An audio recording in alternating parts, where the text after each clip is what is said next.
Hi friends, welcome to my channel. ఈరోజు మీ ఎగ్జామ్లో భాగంగా ఒక క్వశ్చన్కి అయితే క్లాస్ చెప్దాం అనుకుంటున్నాను. నేను ఎక్కువ మంది పోస్ట్ స్పైనల్ హెడేక్ అంటే ఏంటి, స్పైనల్ ఎనస్థీషియా కాంప్లికేషన్స్ అంటే ఏంటి అని చెప్పేసి కామెంట్ చేశారు. ఈరోజు మనం స్పైనల్ ఎనస్థీషియా కాంప్లికేషన్స్ గురించి తెలుసుకుందాం. స్పైనల్ ఎనస్థీషియా కాంప్లికేషన్స్లో మొత్తం 3 టైప్స్ ఉంటాయి. ఫస్ట్ వన్ వచ్చేసరికి ఇమీడియట్లీ కాంప్లికేషన్స్, రెండోది వచ్చేసరికి డిలేటెడ్ కాంప్లికేషన్స్, మూడోది వచ్చేసరికి post anaesthesia complications.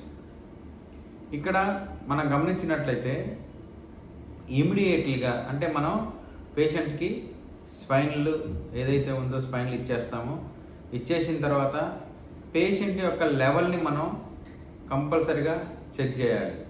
Patient level ఎప్పుడైతే అబోవ్ T4 వస్తుందో అని ఐ స్పైనల్ అంటాం మనం.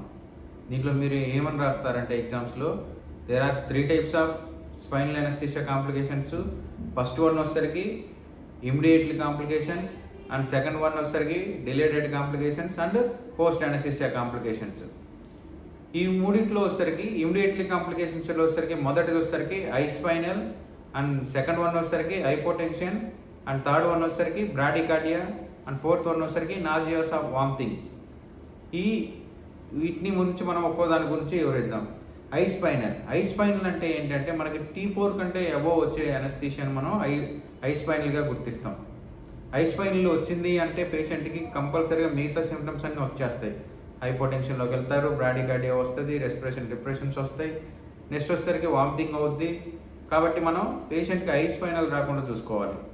దీంట్లో భాగంగా హైపోటెన్షన్ అంటే మీరు పేషెంట్ ఎన్బిఎం స్టేటస్ని మీరు ముందుగానే గుర్తించాలి. ఎన్బిఎం స్టేటస్ని గుర్తించి ప్రీలోడ్ ఎనస్థీషియా ప్రీలోడ్ ముందుగానే మనం 1 or 2 లీటర్స్ అనేది పేషెంట్కి ఫ్లూయిడ్ బోలస్ ఇవ్వాలి. లేదా ఆఫ్టర్ స్పైనల్ తర్వాత కూడా 1 to 1.5 లీటర్స్ అనేది ఆర్ఎల్ని మనం బోలస్ ఇచ్చినా ఇబ్బంది ఉండదు. అది హైడ్రేషన్ లేకపోవడం వలన వచ్చే ఈ హైపోటెన్షన్. మనం ఫ్లూయిడ్ ఇచ్చిన తర్వాత హైపోటెన్షన్ అయితే ఎప్పుడైతే రివైవ్ అయిందో అప్పుడు మిగతా ఏ ఇంజెక్షన్స్ ఇవ్వాల్సిన అవసరం ఉండదు.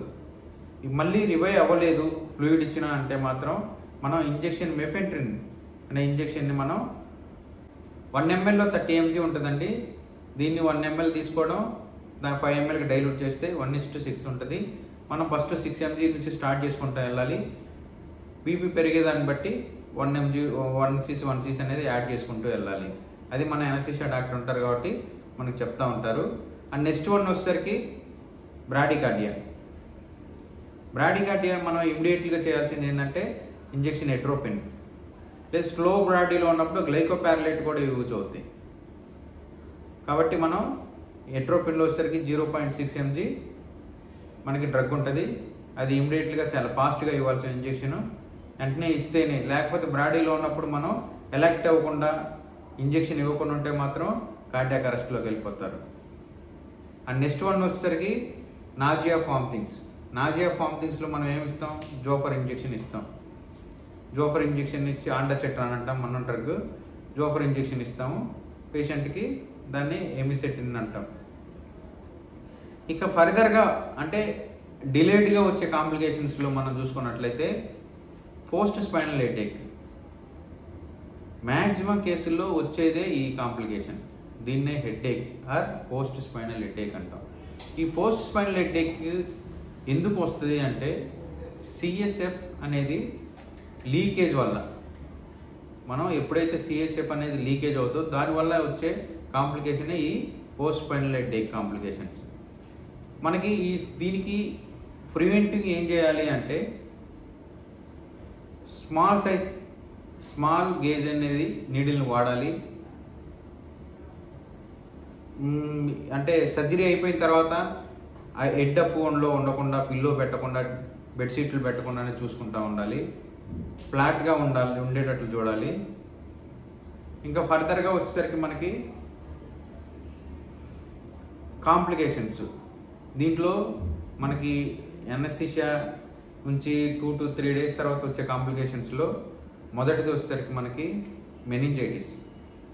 మెనింజైటిస్ ఎప్పుడు వస్తుంది అంటే నువ్వు ఎనస్థీషియా ఇచ్చేటప్పుడు అన్స్టెరిలైజ్ ఎనస్థీషియా ఇస్తే మెనింజైటిస్ కంపల్సరీగా వచ్చే అవకాశాలు అయితే ఉంటాయి. అందుకనే క్లీనింగ్ నుంచి డ్రేపింగ్ వరకు, డ్రేపింగ్ నుంచి ఇంజెక్షన్ ఇచ్చేంత వరకు కూడా నువ్వు స్టెరైల్ టెక్నిక్స్లోనే ఈ ఎనస్థీషియా ఇవ్వాలి. ఎనస్థీషియాలో ఏదైనా ఇలాంటి మిస్కమ్యూనికేషన్ జరిగినప్పుడు కంపల్సరీగా మెనింజైటిస్ వస్తాయి. మనం రేర్గా చూస్తాం అవి, ఎందుకంటే ప్రతిదీ వాళ్ళు స్టెరైల్గా ఇస్తారు కాబట్టి. నెక్స్ట్ వచ్చేసరికి బ్యాక్ ఏక్. చాలామంది బ్యాక్ ఏక్ చెప్తా ఉంటారు, ఇది పెయిన్ కిల్లర్స్ ఇస్తే సరిపోతూ ఉంటుంది.